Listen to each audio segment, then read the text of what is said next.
আসসালামু আলাইকুম রাহমাতুল্লাহি ওয়া বারাকাতুহু।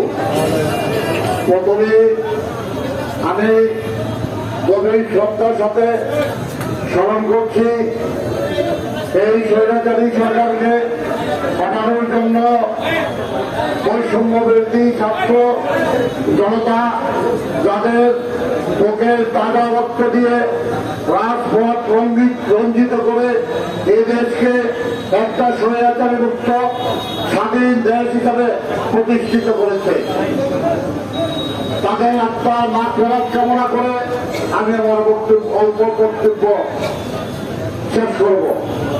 আমরা মুরাদনগর উপজেলাবাসী তথা মুরাদনগর বিএনপি পরিবার গর্বিত।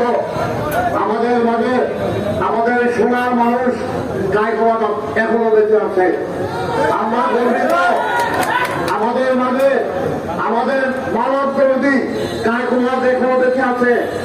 আমরা এখনো গর্বিত, মুরাদনগরবাসী এখনো গর্বিত যে মানুষ, যে নেতা তার জীবন জৈবন এই মুরাদনগর মানুষের জন্য আত্মাহুতি দিয়েছে, সেই নেতাকে একটা রাজনৈতিক মামলায় ইসুফ আব্দুল্লাহ টাকা খরচ করে আজকে 12 বছর আমাদের তথা মুরাদনগর মানুষের ভালোবাসা থেকে বঞ্চিত করেছে।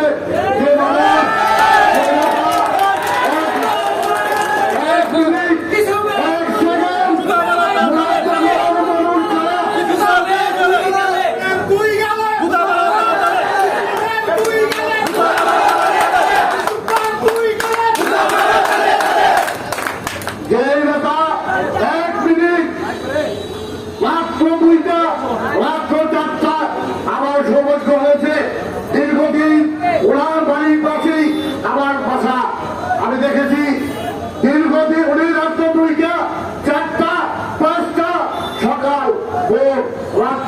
সবসময় মানুষের সাথে ছিলেন। মুরাদনগর মানুষের কল্যাণের জন্য ওনার জৈবন, ওনার জীবন, ওনার ব্যবসা, ওনার বাণিজ্য সব ত্যাগ করেছে।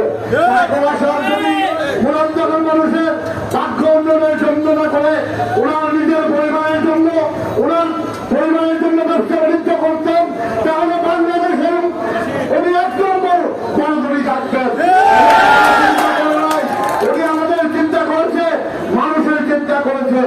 আমি আজকে এই সভা থেকে এই সরকারকে উদারত আহ্বান জানাবো, এই সরকার যেন অনতিবিলম্বে দেশ নায়ক তারেক রহমানের মিথ্যা মামলা সহ আমাদের প্রাণপ্রিয় নেতা আলহাজ গাজী গায়কওয়াদের মিথ্যা মামলা প্রত্যাহার করে গায়কওয়াদ সাহেবকে আমাদের মাঝে ফিরে আসার সুযোগ সৃষ্টি করেছে।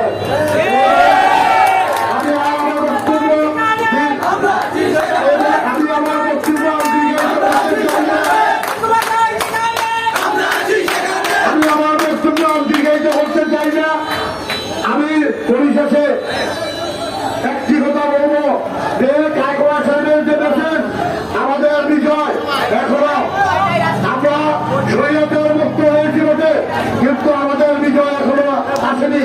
কারণ যতদিন পর্যন্ত গায়কওয়াদ সাহেব এদেশের মাটিতে, মুরাদনগরের মাটিতে যতক্ষণ পর্যন্ত না আসবে ততক্ষণ পর্যন্ত মুরাদনগর বিএনপির নেতা কর্মী তথা মুরাদনগর উপজেলার কোন